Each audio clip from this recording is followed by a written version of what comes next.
শেখার স্বাদ কাহনে সকলকে স্বাগতম। আশা করি তোমরা সবাই খুব ভালো আছো, আমরাও ভালো আছি। ঘরে বানিয়েছিলাম গন্ধরাজ চিকেন আর ফ্রাইড রাইস।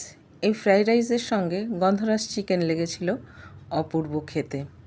এত ভালো হয়েছিল যে একবার খেলে বারবার মন চাইবে খেতে।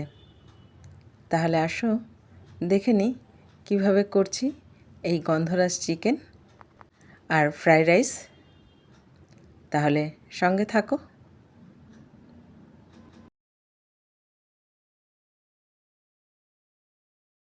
গন্ধরাজ চিকেন করার জন্য সবার প্রথমে এখানে আমি চিকেনটাকে খুব ভালো করে ধুয়ে পরিষ্কার করে নিয়েছি। আর এখন একটা মশলা তৈরি করে নেব। নিয়েছি 4টে কাঁচা লঙ্কা, আর নিয়েছি কিছুটা আদা আর কিছুটা রসুন। তোমরা মাংসর পরিমাণ বুঝে এটা নিতে পারো। আর এখানে নিয়েছি একটা মিডিয়াম সাইজের পেঁয়াজ, তা খুব ভালো করে পেস্ট করে দিয়ে দিয়েছি চিকেনের মধ্যে।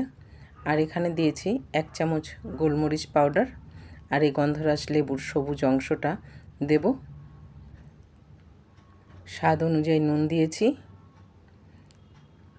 আর এখানে কিছুটা টক দই দিয়েছি, খুবই সামান্য টক দই দিয়েছি। আর স্বাদকে ব্যালেন্স করার জন্য খুবই সামান্য একটু চিনি আর গন্ধরাজ লেবুর রস। আর এখানে 1 চামচ মতন সাদা তেল ব্যবহার করেছি। এগুলো দিয়ে এখন খুব ভালো করে ম্যারিনেট করে রেখে দেবো একে অন্তত 1 ঘন্টা থেকে 1.5 ঘন্টা। তোমাদের কাছে সময় থাকলে 2 ঘন্টাও রাখতে পারো। রান্নাটা আমি সাদা তেলে করব, তার জন্য কড়াইতে তেল গরম করে নিয়েছি। দিয়ে দিয়েছি ফোড়নে দারচিনি, লবঙ্গ, এলাচ আর জিরে। ফোড়ন থেকে সুন্দর গন্ধ বেরোলে তখন এখানে পেঁয়াজটা দিয়ে দেব। পেঁয়াজটার কালার চেঞ্জ হওয়া পর্যন্ত পেঁয়াজটাকে একটু ভেজে নিতে হবে। পেঁয়াজের যখন কালার চেঞ্জ হয়ে যাবে তখন এর মধ্যে দিয়ে দেব যে চিকেনটা আমরা ম্যারিনেট করে রেখেছিলাম, পুরো চিকেনটাই। চিকেন দিয়ে এখন ভালো করে সব কিছুর সঙ্গে মিশিয়ে নিতে হবে। খুব ভালো করে মিশানো হয়ে গেলে তখন চিকেনটা এখানে কভার করে কিছুক্ষণ কুক করে নেব। দেখো কত জল ছেড়েছে। এই জলটা কিন্তু একদম কষিয়ে শুকিয়ে নিতে হবে, তাহলেই কিন্তু চিকেনের স্বাদ খুব ভালো আসবে। দেখতেই পাচ্ছ চিকেনটা কিন্তু খুব ভালো করে কষানো হয়ে গেছে। চিকেনের জল কিন্তু একদম শুকিয়ে গেছে। তখন এখানে চিকেনে গরম জল আমি ব্যবহার করব। আর যেহেতু এটা মাখো মাখো হবে তার জন্য খুব বেশি জল কিন্তু ব্যবহার করব না। জল দিয়ে চিকেনের সঙ্গে যখন গ্রেভিতে খুব ভালোভাবে জাল ওঠা পর্যন্ত ওয়েট করব। চিকেনে যখন খুব ভালো করে গ্রেভিতে জাল উঠে যাবে তখন এখানে আমি কিছুটা কাজু পেস্ট করে রেখেছিলাম, সেই কাজুটা ব্যবহার করব। কাজু দিয়েও খুব ভালো করে সব কিছুর সঙ্গে মিশিয়ে নিতে হবে। এই কাজু দেওয়ার জন্য কিন্তু এই চিকেনের স্বাদটা খুব ভালো আসে। কিছুক্ষণ রান্না করে নিতে হবে। তারপর এর মধ্যে দিয়ে দেবো 1 চামচ ঘি। ঘি দিলেও এর স্বাদটা খুব ভালো আসে। আর একবার একটু মিশিয়ে নিতে হবে ঘি দিয়ে। রান্নাটা যখন শেষের পর্যায়ে তখন সেই সময় এখানে 2টো গন্ধরাজ লেবুর পাতাকে ছোট টুকরো করে ছিঁড়ে দিয়ে দেব, তাহলে গন্ধরাজ লেবুর ফ্লেভারটা খুব ভালো আসে। আর লেবুকেও খুব সুন্দর করে পাতলা পাতলা করে কেটে এর মধ্যে 4টে লেবুর টুকরোও দিয়ে দেব। আর দিয়ে দিলাম কটা কাঁচা লঙ্কা। কাঁচা লঙ্কার ফ্লেভারটা খুব ভালো লাগে।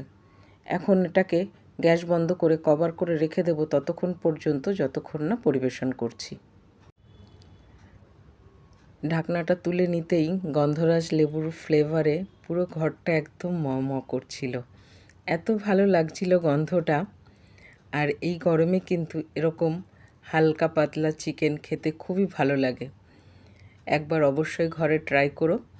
এইভাবে খুব সুন্দর লাগবে খেতে, নিরাশ হবে না। ঘরের সবাই ভীষণ তৃপ্তি করে খাবে। গন্ধরাজ চিকেনের সঙ্গে ফ্রাইড রাইস হলে কিন্তু একদম দুপুরটা জমে যায়, তাই আজ একটু ফ্রাইড রাইসও করেছিলাম। ফ্রাইড রাইস করার জন্য আমি আমার পছন্দসই সবজি নিয়ে নিয়েছি। তোমরা তোমাদেরও পছন্দসই সবজি নিতে পারো।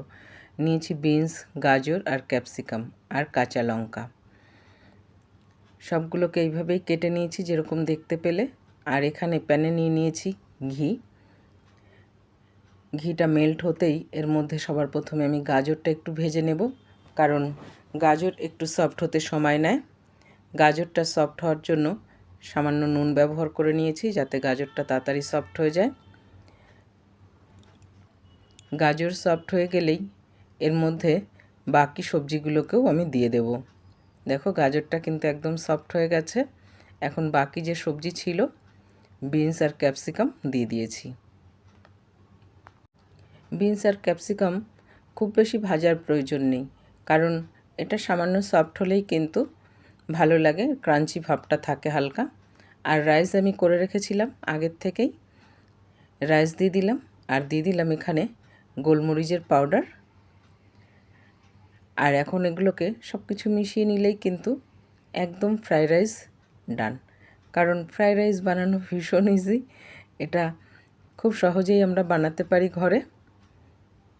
তোমরা চাইলে এখানে সামান্য চিনি ব্যবহার করতে পারো, আমি কোনো রকম মিষ্টি এখানে ব্যবহার করিনি। ব্যাস, এটা একদম ডান সার্ভ করার জন্য। আর ফ্রাইড রাইসটাও দেখো হয়েছে একদম ঝুরঝুরে। আর গন্ধরাজ চিকেনের সঙ্গে এই গরম গরম ফ্রাইড রাইস অসাধারণ লেগেছিল খেতে।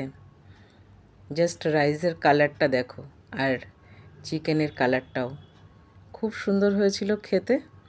তোমাদের আজকের রেসিপি কেমন লাগলো কমেন্টে জানাতে কিন্তু একদম ভুলো না। ঘরের সবাই কিন্তু আমরা ভীষণ তৃপ্তি করে খেয়েছি। আর তোমরা কিন্তু ঘরে গেস্ট এলে এইভাবে সার্ভ করতে পারো, গেস্ট কিন্তু সত্যি ভীষণ হ্যাপি হয়ে যাবে। আর যে কোনো ছুটির দিনে ফ্যামিলির সঙ্গে এনজয় করার জন্য কিন্তু এরকম আইটেম রাখতেই পারো।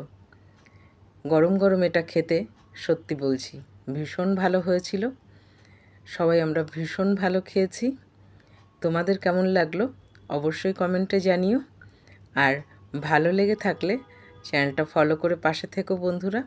আর ইউটিউব থেকে দেখে থাকলে প্লিজ প্লিজ বন্ধুরা সাবস্ক্রাইব করে দিও। তাহলে আজ এখানেই শেষ করছি। সবাই ভালো থাকবে, সুস্থ থাকবে। দেখা হবে পরের আরেকটি ব্লগে।